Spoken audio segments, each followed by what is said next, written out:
here talking about apologetics. It's a really passionate topic.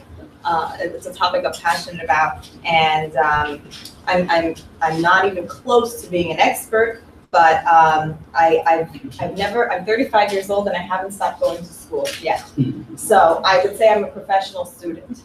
And so if there's anything that I think God has allowed me to learn how to do, it's to look at information, analyze it, and come away with something that's tangible. And that's what I hope to impart for all of you today.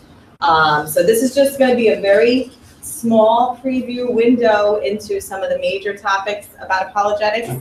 And over the course of the 5 weeks, as Pastor Ramos already mentioned, we'll be unpacking more of those subtopics. So what is apologetics? It's certainly not the art of apologizing, although apologizing is an art, and you should probably look at that if you're not really good at apologizing to people. But it's rooted in the Greek, and it means, literally translated, a verbal defense. So Pastor Ramos already covered that. It's rooted in apologia in the Greek. Webster defines apologetics as a systematic, argumentative discourse in defense as of doctrine. It also has a secondary definition as a branch of theology devoted to the defense of the divine origin and authority of Christianity. So quite often, it's important to learn the definitions of words and what they actually are. But as we're going to talk about a little bit later, it's sometimes more important to learn what they are not. And so speaking to that, in the next slide, what apologetics are not. They are not debating, arguing, proving, winning, judging, condescending, or uploading. Okay?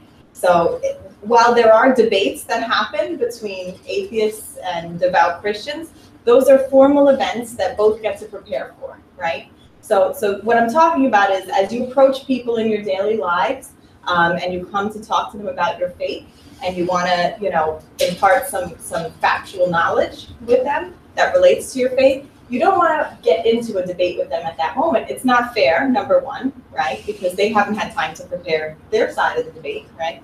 And number two, then it just becomes more about the arguing, proving, winning component. So you don't really want to do that. So that's what apologetics are not. Uploading is basically sharing only your side, as characterized by some of the illustrations here. So people who just put signs up, or they're just always pushing their ideas onto you without listening. So it's almost more important to listen than it is to speak sometimes, and that's similarly true when we talk about faith and God and religion. So next slide.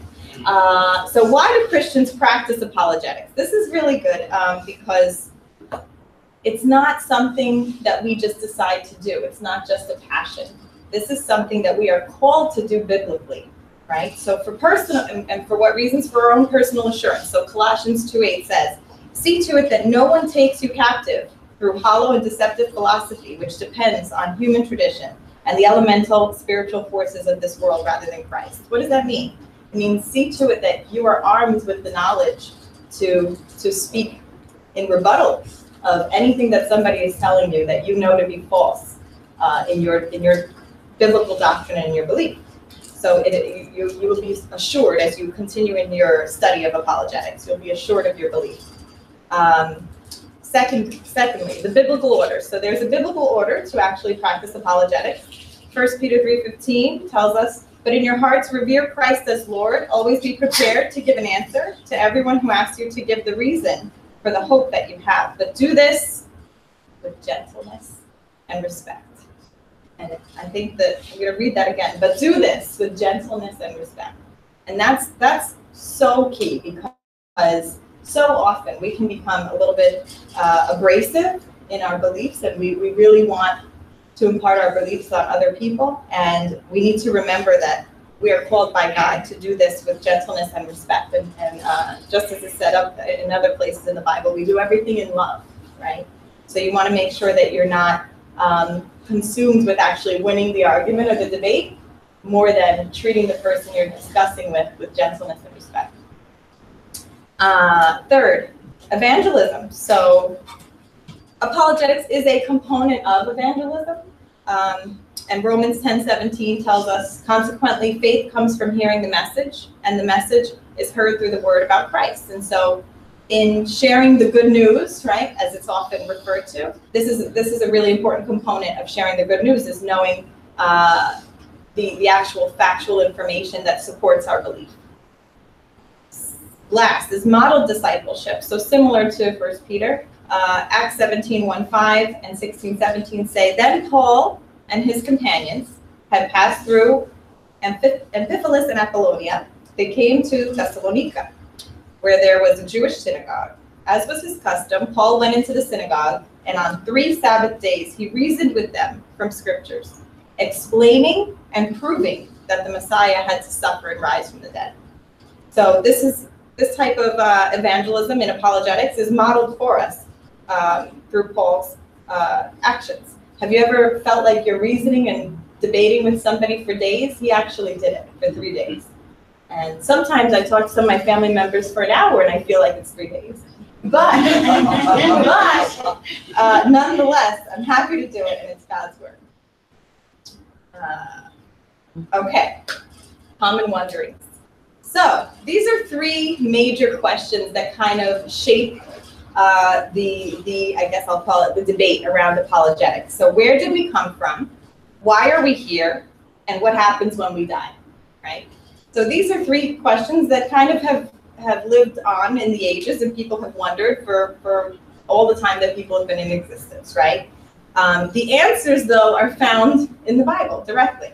So creation is described in Genesis 1:1, as Pastor Ramos already spoke about, but also 27. So in the beginning, God created the heavens and the earth. And that's one verse we're really going to focus on today, because we're going to go back to like high school science, astronomy. Everybody excited about that? Yeah. Good. All right. Then it says in Genesis 1:27, so God created mankind in his own image. In the image of God, he created them, both male and female, he created them. And so that speaks to not only God's creation of the universe, but God's creation of us as human beings. Right? And we're going to talk about that as well. So that'll be high school biology 101. Okay, really exciting. All right, why am I here? The purpose of life. John 10:10 tells us, the thief comes not but to steal and to kill and destroy. I come that they might have life and that they might have it more abundantly. So why are we here? God says the purpose of our lives, the reason he created us, was to actually enjoy our lives. And that's something that a lot of people miss and goes above their head. He intends for us to actually enjoy our lives. It's not intended that everyone become a priest or nun or, things of that nature. But he wants there to be diversity, and he wants us to enjoy and have passion about our lives and what we do with it. Last, what happens when I die? Salvation, everlasting life. The concept of salvation and everlasting life is described in John 3:16, which I'm sure many of you have heard before, but also in Psalm 146:4. For God so loved the world that he gave his only begotten Son, that whosoever would believe in him would not perish but have everlasting life. And his spirit departs, he returns to his earth, and in that very day his plans perish. So what happens when we die? We're not intended to, we're leaving our body, we're going back to the earth, and there are no more plans, right? We're no longer making any plans. Okay, so this is a really important question, and I welcome both the congregation and our guests to engage and to ask themselves this question. So if you could know that there is a God, would you believe in him? If you could know for sure that there was a God, would you believe in him? And why is this an important question? Well, Pascal was quoted, people almost invariably arrive at their beliefs not on the basis of proof, but on the basis of what they find attractive, right? So what does that mean? That means sometimes we believe things just because it's easier to believe that way versus another way. Sometimes we believe things because we might be scared of believing the alternative or the truth, right? And the only sheer barrier to truth is the presumption that you already have it, right? So if you already believe that I already know what I know, and you're you're coming at something with less than an open mind, and then you're not really going to hear anything, and you're not going to allow yourself any opportunities for consideration. And so if you're not ready, as Pastor Ramos spoke about earlier, you need to investigate that. Why aren't you ready? Why? Are you angry with God for something? Are you angry with your religion or an upbringing, a way that you were brought up that wasn't conducive for you? Whatever it is, that's something that you should investigate, and you should really look inward and I want to say ask God, but I want to say ask God, but that's another point. So that was another point I meant to mention on this slide, was that a lot of people will say there is no God and I hate him. Well, how can you hate someone who doesn't exist, right? If you believe that there is no God. So again, I'm just encouraging you to explore and investigate any biases that you might have toward the information that's going to be presented, not only today, but over the next 5 weeks and over the rest of your life. If God will continue to put people in your life, he will continue to petition for the hearts of his children, who all of us are his children, right? So if it doesn't happen today, if it doesn't happen in 5 weeks, if it doesn't happen in 5 years, 5 decades, you're still gonna be hearing from God in different ways. And so I would just caution you and encourage you to be open to that and to allow yourself to go through that process. Next. Okay, so here are the top 5 questions for apologists that people tend to ask, and these are 5 that are just central to like any atheistic Christianity-based debate. So how do you know God exists, right? How do you know the Bible is true? Where do science and the Bible disagree? And how can you believe in a God that allows so much suffering in the world, right? Last, how can you be sure that the resurrection happened? So this is so exciting for me because we're actually answering these questions in sequence, and we're going to lead up to that number 5 because the culmination of this series is going to be on Easter Sunday, also known as Resurrection Sunday, right? And so it's sort of perfect, almost like we planned it that way. So hopefully over the course of these weeks, we'll be answering at least in part some of these questions for you, if not all of them. Okay, so 5 types and approaches to apologetics and their purposes. Here's where we really get into it. So there are these 5 approaches. Typically, there's a classical approach, which is inherently just to establish theism. So you're really just, in a classical approach, you're just talking to somebody about the existence of a God, right? Second is the cumulative approach. And I always think about this in the O.J. Simpson case style, right? So it's how much circumstantial evidence is enough to win you over, right? So in the O.J. case, they ruled not guilty, but I think the majority of our country thought he was guilty and saw that there was enough evidence there to convict him. And he was later convicted in civil court, but there was not enough evidence to convict him at the criminal level, right? So when you think about a cumulative approach to apologetics, you're thinking about, okay, so maybe this bit of information, okay, maybe that could be true, but does it establish all the rest? And then maybe this bit and this bit and this bit, and all of a sudden you have a pile of what people might call circumstantial evidence, and is that enough? Is that enough for you? Okay. Then we have the third, historical evidential. So this presents a this is the presentation of non-religious corroborating evidence. And what is that? Well, there are tons of non-religious historical documents that speak to the validity of the Bible, of the existence of Jesus, of Noah's Ark and the flood, and all these other events in the Bible that can be proven or have evidence are evidenced in other scientific ways, right? So there's historical evidential. Presuppositional. So this is a logic-based sort of approach, and it's it's important that if you're taking this approach with a person or group, that they at least acknowledge that the Bible could be valid. Because if they don't acknowledge the Bible as valid at all, then any of the evidence you're going to present to them that's biblical is going to be null and void, right? They're not going to accept that as evidence. Experiential. So now, this might be the approach that most of us are familiar with. So this is more along the lines of like evangelical testimony, right? So it's giving your own personal accounts, relaying your own personal accounts of your experience with God to other people and how God has helped you, and using that as evidence to support the existence of God and your faith. So yeah, that's it for that one. All right, classical approaches, apologetics. So establishing theism. So this is where we're really going to dig in for today, and we're going to get into three main arguments within the classical approach. So the three arguments are the beginning, which is the cosmological argument. And so this is talking about the fact that if the universe had a beginning, then it must have had a beginner, right? The second argument is very close to the first, but not exactly. So the design argument is the teleological argument.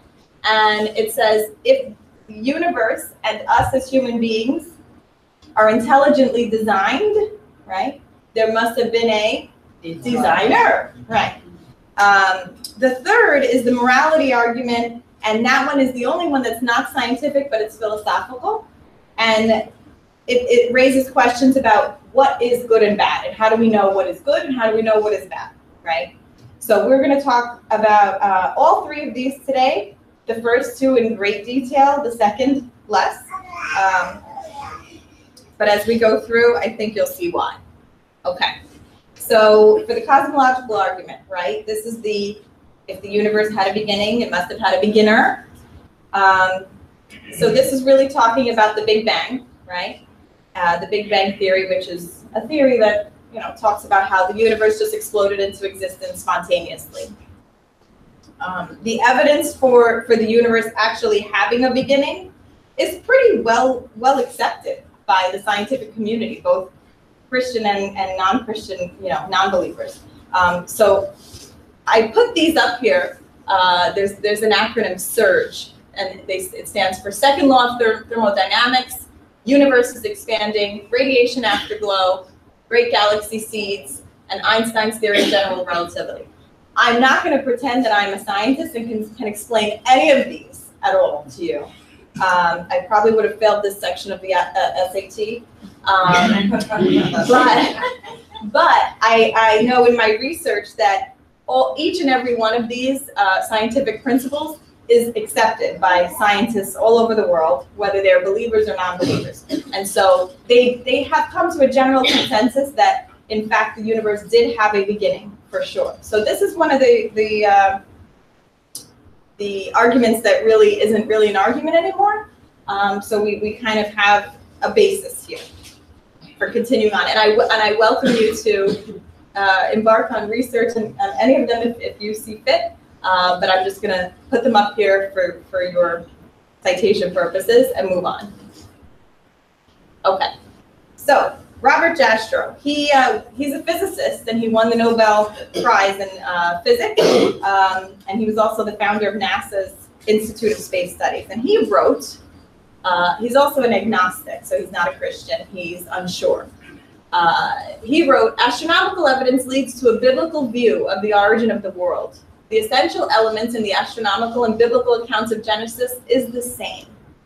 So what does that mean in layman's terms? It means that as a scientist, he could come up with no better explanation for the beginning of. He's saying, well, listen, if you're asking me as a scientist, I got nothing. I have no other explanation to give you other than, yeah, sure, this could be true, And he also said that there are supernatural forces at work is now, I think, a scientific fact. So he was saying there is hardly any other plausible explanation for the beginning of the universe other than a supernatural force, So we have that. All right.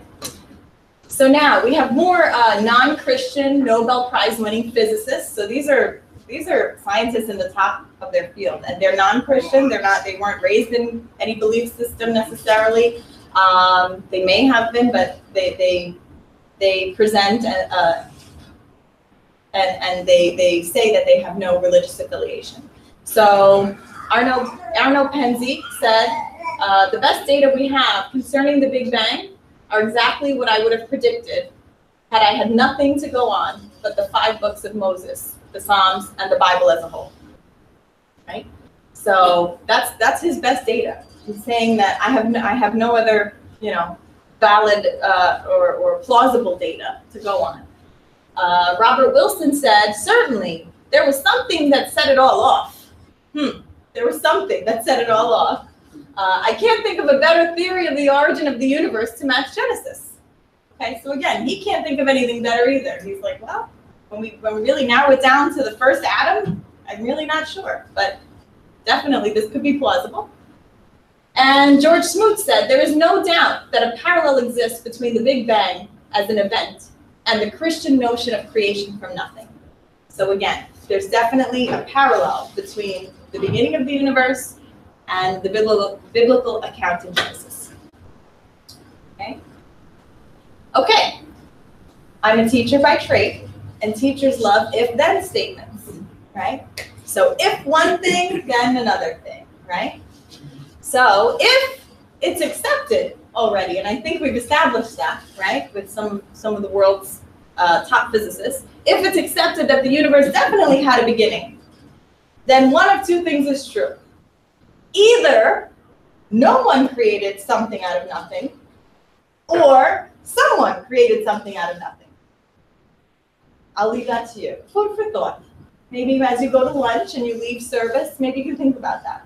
Talk about that with family and friends. It's a tough one. I think you'll get there. Okay. So now we have the culmination of the cosmological argument. So as we close in the cosmological area, we have the law of causality. Okay, so that law says that not everything needs to have a cause, but everything that comes to be must have a cause. So if something exists, it exists for a reason, right? By contrast, a widely accepted atheistic theory is the multi-universe theory, and that's the opposite. And it says that self-generating universes, multiple universes, grow like branches from a tree trunk in a model that allows the universe to create itself. Read that again. Self-generating universes, multiple universes, grow like branches from a tree trunk in a model that allows the universe, ready, to create itself. I'm not sure how logical that is of an argument, but again, I leave it to you as food for thought and as you go about your further research. Okay. Robert Jastrow again. He writes this as the culmination of a book that he wrote. He says, for the scientist who has lived by his faith in the power of reason, the story ends like a bad dream. He has scaled the mountains of ignorance. He's about to conquer the highest peak. And as he pulls himself over the final rock, he is greeted by a band of theologians who have been sitting there for centuries. So what does that mean? After all of this studying and all of this research and all of this scientific prowess, he says he thinks it ends like a bad dream. Like, I've been doing all of this work for what? These people have been telling me this since the dawn of time, right? Which I thought was an interesting little tidbit. Okay, so now we're moving on to the teleological argument.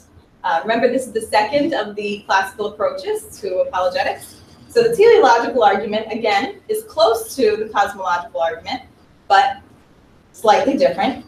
Remember, the cosmological argument says that there was a beginning to the universe. The teleological says, what caused that beginning, right? It's asking, what caused that beginning? So if the universe and we are designed intelligently, then there must have been a designer. I really struggled not to put a picture of my own baby up here. She's just so gorgeous. Oh, now we woke her. All right. So the teleological argument is also spoken about in the Bible, and one of the places, of many places it's talked about, is Job 12, 7-10. It says, "But ask how the beasts, and they shall teach thee, and the fowls of the air, and they shall tell thee, or speak to the earth, and it shall teach thee, and the fishes of the sea shall declare unto thee. Who knoweth not in all these that the hand of the Lord hath brought this? In whose hand is the soul of every living thing, and the brain of all mankind?" Okay, so what is that saying? That's saying that the evidence for God can be found in all of the living creatures that he has created, right? And the complexities of their life. Now we have Psalm 139, 14. "You have formed me in my inward parts. You have covered me in my mother's womb. I will praise you, for I am fearfully and wonderfully made." If you've ever carried a child or saw a woman through that process, you know that with every doctor's visit and every single sonogram, just how miraculous life is. That's all I can say. It's crazy, right? Okay.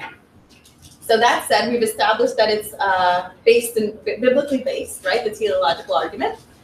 Now we'll move on. So again, another if-then statement. If we exist, then we had a design of the universe and of life itself. So Stephen Hawking, who is a world-renowned scholar, scientist, and atheist, he said that if the expansion rate of the universe was different by 1 part in 1,000 million a second after the Big Bang, the universe would have collapsed back on itself or never developed galaxies. Now that's a whole mouthful, but what does it mean? It means if the universe had started to expand or grow any fraction of a bit bigger, faster than it actually did, we would cease to exist. The universe would have imploded, exploded, whatever you want to call it. It would cease to exist, right? And we would also have no other galaxies, right? Or we would have no other galaxies, which we know scientifically there are other galaxies, right? Okay, Arno Penzi also said that astronomy leads us to a unique event, a universe which was created out of nothing, one with the very delicate balance needed to provide exactly the right conditions required to permit life, and one which has an underlying, one might say, supernatural plan, right? So, again, not non-Christian, Nobel-winning physicist saying it does seem like there would have to be something supernatural involved here. Now, scientists also like to talk about, in this teleological argument, the Goldilocks zone, right? And so we remember from that famous fable that she tried the porridge, and one was too hot, and one was too cold, and then there was one that was just right, right? Okay, so when we look at our position in the universe, our position on this planet Earth in the universe, we are the third rock from the sun, right? Love that show, too, by the way, little plug. We're the third rock from the sun. However, if the Goldilocks zone says that if our planet in its orbit around the sun were to be just a little bit closer to the sun or a little bit further away from the sun, we would either burn or freeze, right? So we had to be placed very strategically in order to sustain basically water when you really look at the science of it. And water is the basis of life, right? Without water, there's no life. So this is also very interesting. So this also speaks to the unique conditions, the exactly right conditions required to permit life that Penzi was talking about. And so it's really impressive that he's able to acknowledge that there has to be some type of supernatural intelligent design at work. Okay. Now, as we continue on with the teleological argument, we have some facts about us. So we've talked about the universe and how strategic everything is in its design of the universe. Now we're going to talk a little bit about us as human beings, right? The science of us. So DNA. So DNA is the basis of all of our blueprint, right? As people, biological blueprint. So it's 3.5 billion with a B letters long. And each one of those 3.5 billion letters is in exactly the right order. There are no known chemical, physical, or biological forces that can explain this order. Okay? It's a code that's programmed very intentionally. Very intentionally. This is not the result of something, you know, that just came into being or evolved into being this way. Amoebas. So these are the one-celled units. They're the simplest form of life at the cellular level, okay? So every cell in our body is made up of hundreds of amoebas, right? Thousands, actually, of amoebas. And each one of these amoebas, well, first let's back up. How big is an amoeba? How big is an amoeba? So if we had 1 inch, if we took a space of 1 inch, we could fit hundreds of amoebas in this space, hundreds, from line to line, right, on this 1 inch line. We could fit hundreds of them.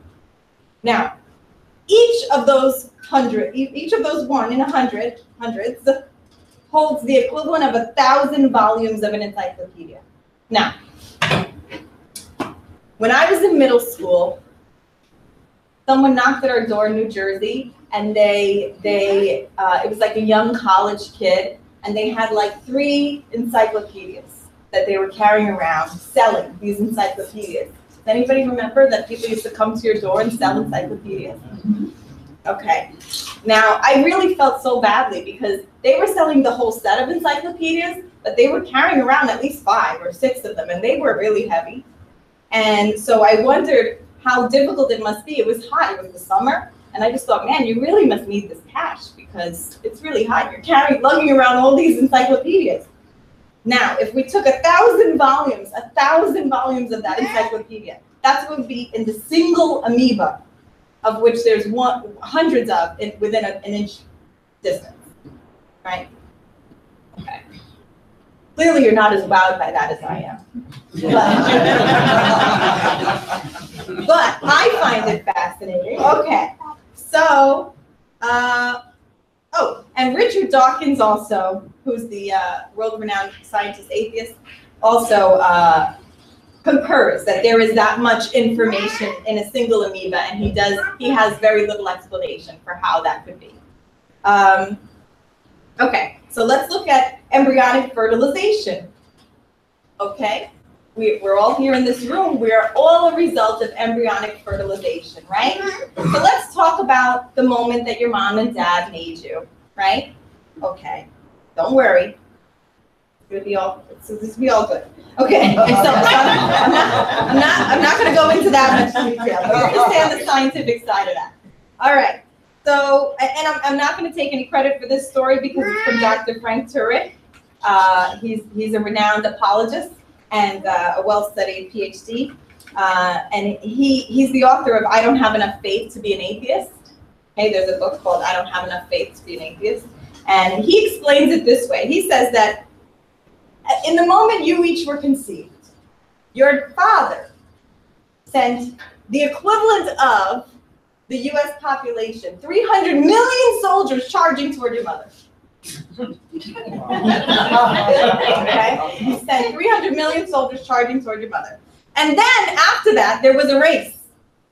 Okay? And you won. So don't ever let anybody say you're not special because you won. Okay?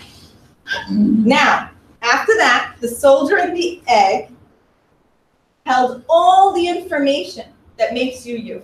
So in that split second of conception, there has been no additional biological information added to you since then. So right now, you have the same amount of biological information as you did when you were your dad's soldier and your mom's egg, right? So that also is something that gets brought up a lot in the pro-life debate, but nonetheless, you can research it more on your own. But the fact that we have no additional biological information added to us now, however old you are now, from when you were actually conceived, is phenomenal, I think. Then we have Aristotle's final causality.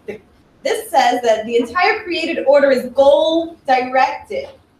Therefore, there must be an external intellect directing them, right? So if we're all existing based on on Aristotle's final causality, there must be a final goal. There must be a final reason, a final goal that we're striving to. And who sets this goal? If there's a goal, there has to be a goal setter, right? Okay, so then we have this idea of final causality and the intended goal is really well illustrated in recent research that involves the mutation of fruit fly embryos, okay? Now, scientists have been trying to mutate fruit fly embryos to see what will happen, right? And so if you're not familiar, the mutation of genes is intended to create something different, right? Take that genetic makeup and make something different, right? So to see what will happen, they've been doing this. And the embryos, what they're finding over years of time is that they're mutating these fruit fly embryos. And the fruit fly, this is a tongue twister, fruit fly embryos continue to try to get back on track and become fruit flies. Okay? What does that mean? That's huge. Guys, this is huge. Okay. I know, you're saying fruit flies are tiny. What are you talking about? It's not huge, it's tiny. Okay. So fruit flies, why? There have been only 3 results in all of their studies. They have been either, they create either a regular fruit fly, so the fruit fly succeeds in getting back on track from its mutation, a mutated fruit fly, which is a fruit fly that is really not either. It's still a fruit fly, but it's mutated into, it's deformed maybe, you know? It's nothing successful, basically. If there's no successful mutation, it's anything else. Or, anybody guess what the third one is? A dead fruit fly. Good, Eddie, good. A dead fruit fly. All right. So they have not been successful in mutating these fruit flies. Why? And why is this huge? Well, it means that the genetic makeup of the fruit fly tells it that it has to become a fruit fly and nothing else. Nothing else. It's impossible. So with all, what does it say? It says that with all of our intelligence that we've amassed, especially in the last 20 years, right? With computers, science, everything, right? With all of our intelligence, we can't move a fruit fly from one species to another. We can't even get a horse fly out of a fruit fly. How is it possible that a non-intelligent process could do that? So that's the question that we need to ask ourselves. Okay. All right, let's move on from the fruit flies. We've graduated now. I'll be handing out certificates at the end of the session. Everybody will have a certificate of fruit fly mutation. Okay. We're graduating from fruit flies and we're going on to bigger and better things, the human eye. The human eye, okay? The human eye has millions, we'll back up. When we talk about that moment of conception, right, of embryo fertilization that we were talking about just before, at that moment of conception, millions of microscopic nerves, optic nerves, begin growing from the eye through flesh toward the brain, right? So these microscopic nerves at the moment of conception begin growing through flesh toward the brain. At the same time, simultaneously, millions of nerves begin growing from the brain toward the eye. So they're growing toward each other. They have to meet somewhere, right? Each one, there are millions of these nerves. Each one must find its precise match in order for you to be able to see perfectly. If there is one out of any of these millions of nerves that does not find its match or that matches imperfectly, you will have imperfect vision. You will have some type of vision disability, visual disability. The retina in your eye is the most light-sensitive object in the universe, more sophisticated in design than our most powerful electron microscope or satellite camera. Okay, so even NASA's satellites, the highest level microscopes that we have today, your eye they do not compare to your eye. Now, Darwin, who is the founder of evolution, Charles Darwin is the founder of evolution, he said that to suppose that the eye, with all its inimitable contrivances for adjusting the focus to different distances, for admitting different amounts of light, and for correction of spherical and chromatic aberration, could have been formed by natural selection seems, I freely confess, absurd in the highest degree. Absurd. So here you have the founder of evolution, of the theory of evolution, saying to you, yeah, I really can't explain that whole eye thing, you know? So that kind of rounds out our teleological argument. So remember, we're moving on now to the third argument, which is the moral argument. Remember in the beginning I said that we had two scientific arguments and one that was philosophical. So here we have our philosophical argument. What is objectively or morally wrong? How do we know? And who decides? Right? How do you know, if I asked you, who was a better person, Mother Teresa or Hitler? How would you decide that? And if you told me Mother Teresa, I would say, well, how do you know? And you would say, well, she does all this good. You might say something, you know, you might speak to all the good she does and her philanthropic work and, you know, her selfless causes and all this. And I would say, well, that's fine, but how do you know that that's good? Who said that all those things are good? Right? And here's the other part. Many atheists will answer this question by saying, well, what's good is what the majority of people believe to be good, right? So let's go back to Hitler. In Hitler Germany, did the majority of people believe Hitler was good? Yes. They all followed him. They all had no problem. They believed he was trying to purify the race, right? They believed that he was doing good things, that he was doing good work. Now we look back at all the pictures of the Holocaust and we say, this is an awful thing that happened. An awful, awful thing that happened. Over 6 million Jews were killed, right? And that's a gentle way of putting it. So how do we know that that was bad? Well, without God, I'll back up. Without a standard by which we measure good and bad, then we don't know what good and bad is. Then whatever we say is good and bad is just an opinion. It's just an opinion. That could be your opinion. Well, I have my opinion. How do you know? You can't prove it to me. So we have to have a standard by which we measure good and evil, good, right and wrong, right?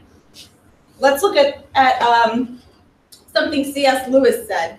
He talked about a straight line theory, right? So as this measure of good and evil, he says, as an atheist, my argument against God was that the universe seemed so cruel and unjust.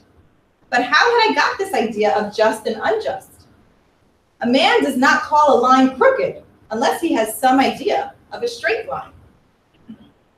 What was I comparing the universe with when I called it unjust, right? So this is sort of a very tiny preview into the fact of, not the fact, but the concept of how and why God allows evil or suffering in the world, right? And Pastor Ramos is by far more prepared and armed to discuss that with you, and so I'll leave that to him. But it goes back to like those cliches that how would you know pleasure if you didn't know pain, right? How would you know joy if you didn't know sadness, right? How would you know sunshine? How would you know sunshine if you didn't know shadows, right? Sunshine inherently creates shadows. So it speaks to the connectedness of the opposites, right? Of both good and evil, right and wrong, nice and not, right? So in essence, evil itself does not disprove God. In fact, the opposite, right? If we didn't have evil, we wouldn't know good. Everything would just be good, and we wouldn't even know how good was, right? Okay. So in review, that felt faster than I thought. In review, so we've talked about, I've introduced you to the 5 approaches to apologetics. We went into greater detail with the classical approach today, and we know that now in the classical approach there are 3 veins: the cosmological, teleological, and moral philosophical veins of the classical approach. The cumulative approach, you can use a lot of the information, obviously, that we've seen here today in the cumulative approach. And we're going to go deeper into historical evidential in week 4 when I present on that specifically. The presuppositional is only to be used after you've established the basis of the validity of the Bible, remember?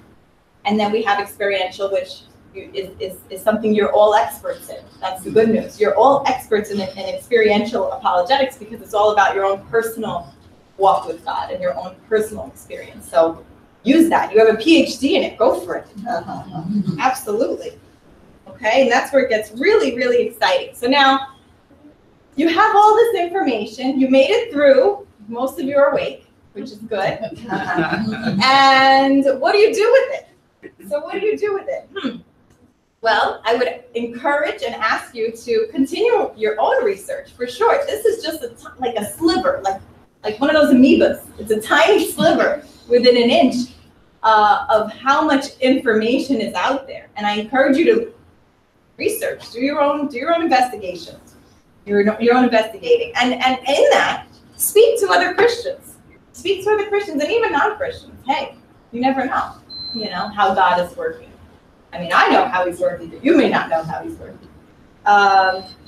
And then reflect on what's been presented. So don't just take what's been said today, put it in your back pocket, and be like, all right, If you feel, God is going to continue to knock on the door of your heart, And I would just encourage you not to keep it shut, Be open to the possibility. Reflect on it. Really internalize it.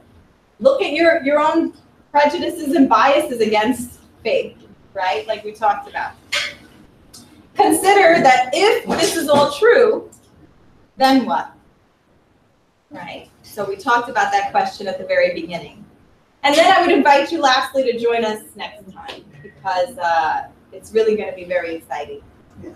I'm excited about this. And we are arming ourselves with weapons. And the weapon is the Bible and information and knowledge and truth, right? So I encourage you to continue to come back and arm yourselves because you need to be ready at any and all times. Remember, that this is a biblical order. Be ready to defend your truth, your faith. And I thank you.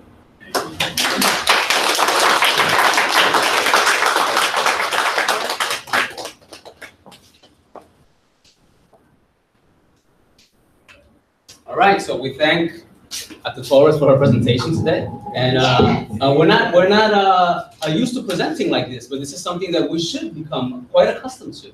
And we get all of these trainings in our jobs, which are a lot more boring than this, I'm sure. I've slept through a couple, and I'm sure I've given a couple, but the reality is that a lot of information was given out here today. So of course we cannot cover everything here in just a few minutes. I'll try to tie everything together. But as I said, on Thursdays, for the next 3 Thursdays, we will continue the discussion, and we will be focusing on the Bible itself. So please come out on Thursday if you're able to. 6 p.m. Dries the Loop, room 9. That's where we meet when we don't have a service here.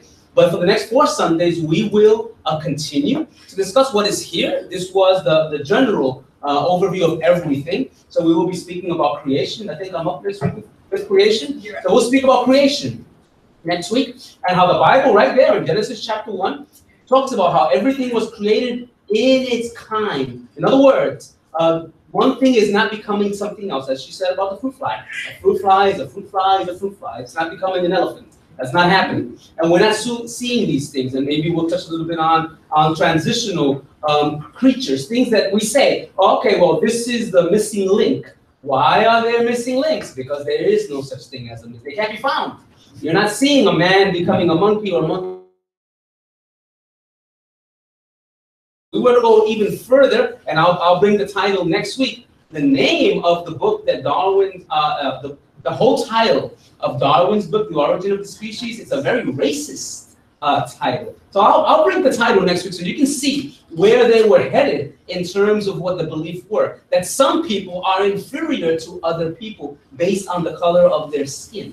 It's very, very interesting. The entire eugenics movement, that some people should be killed, is a movement that was conceived through Darwin's theory. Hitler believed it. Margaret Sanger, the founder of Planned Parenthood, who felt that some people were not worthy of having children, and that is why the movement was founded, although you're not going to hear that in the media. So do your research. Read about these things, how some people would love to destroy people that they feel are inferior to them and will use science to prove their theory, where God says that all life has value, that every person in this room is valuable simply because God has deemed that you are worthy to be alive, so worthy to be alive that he doesn't want anyone to perish, the Bible says. He sent his son so that everyone could live eternally in his presence. Are there bad things in this world?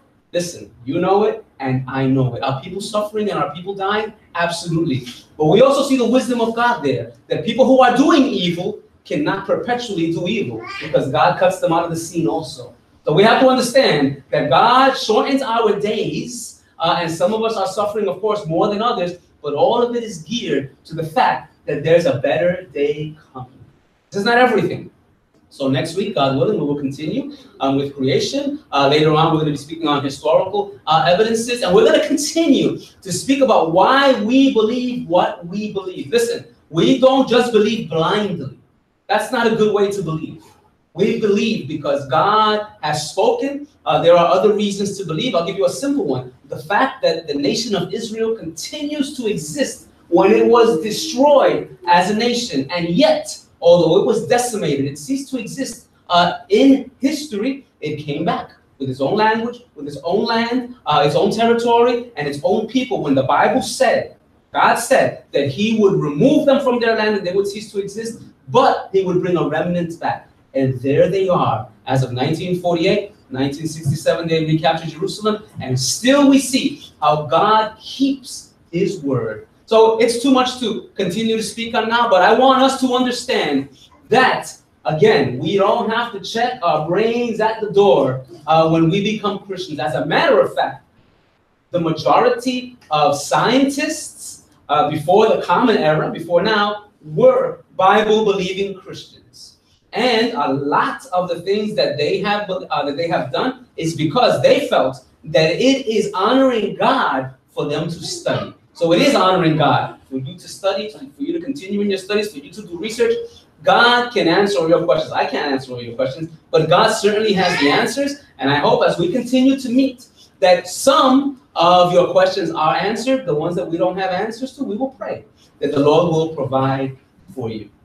So God bless you all. I'm going to end with prayer. Those of you that have a meeting with me tomorrow in terms of counseling, we're on. So we will be meeting Thursday at 6 p.m. Dreiser Loop, room 9. We will be meeting. We will continue this discussion, and we're going to be focusing on everything that we have been reading on the Bible. But understand, you heard all the arguments here. The cosmological, the teleological, all of the arguments here, the moral arguments.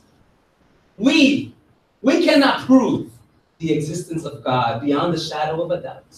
But there is enough circumstantial evidence for us to believe in God. But Romans chapter 1 says that some people are simply not going to believe because they have decided that they cannot believe and they will not believe. And as I often say, a man convinced against his will is of the same opinion still. So we're not trying to make anybody believe. We're trying to have people be saved even with their doubts. One man came to Jesus one time and Jesus asked him, do you believe? He said, I believe. Help my unbelief. That's okay. It's okay to not believe. God can meet us there. Amen? Let us pray.